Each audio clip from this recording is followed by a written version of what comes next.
अभी gold silver का pump आ रहा है, तो सब लोग गोल्ड सिल्वर तारीफ कर रहा है कि इतना जाएगा उतना जाएगा। सिल्वर और एक 1.5 साल 2 साल पंप होता रहेगा। जैसे अभी 20-30 हज़ार रुपया तोला सोना कभी मिलेगा, कभी भी नहीं। तो एक प्राइस पॉइंट रहेगा जिसके नीचे आएगा नहीं। जैसे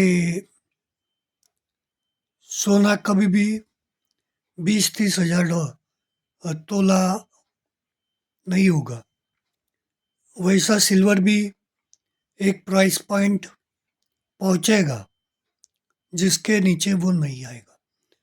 तो as of for now it will be safe bet at least for 2-3 years। तो ऐसा नहीं कि वो जनरेशनल चलेगा। देखो, एल्केमी पुराने ज़माने में लोहे को सोना कन्वर्ट करने के लिए काफ़ी एक्सपेरिमेंट हुए, फेल हो गए वो लोग। But this time it may happen, people may be able to convert metals into gold और सिल्वर। तो जैसे डायमंड, इंडस्ट्रियल डायमंड बनता है, factory made, it is undifferentiable between old real diamond जो हजारों सालों का है एंड इंडस्ट्रियल डायमंड। तो सिमिलरली ऐसा कुछ होगा बिकॉज ऑफ टेक्नोलॉजी।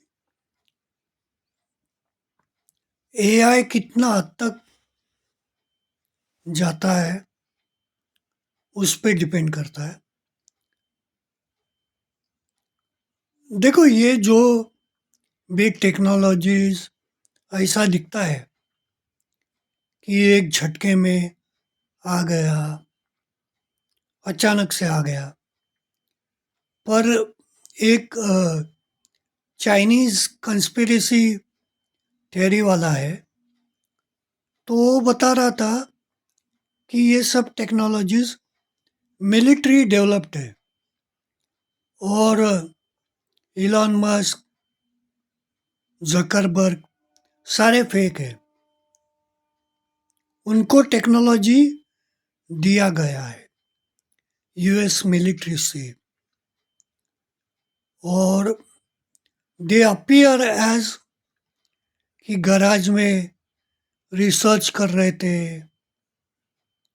कहानी सुनाई गई कि ये लोग कोई जीनियस है, गरीब थे, घर पे बैठ के बनाया। तो ये सब टेक्नोलॉजीज के पीछे सालों का रिसर्च है, और सालों का रिसर्च करने के बाद कुछ इन्वेंशन हुआ तो ये लोग को दिया गया टू इम्प्लीमेंट।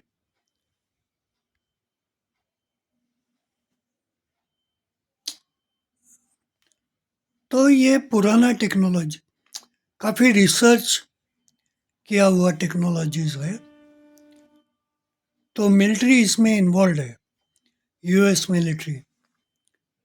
तो ये कब तक, I am very much sure कि they are making AI about maths, chemistry. तो लाइक जो पहले आदमी साइंटिस्ट सालों लगता था कुछ चीज़ इन्वेंट करने में, this thing will be able to invent in matter of hours. तो काफ़ी चेंज आने वाला है। तो like no investment is generational, safe, except land as of now. Land का रिस्क सिर्फ गवर्नमेंट का रिस्क है कि छीन लेगा। That is the only risk.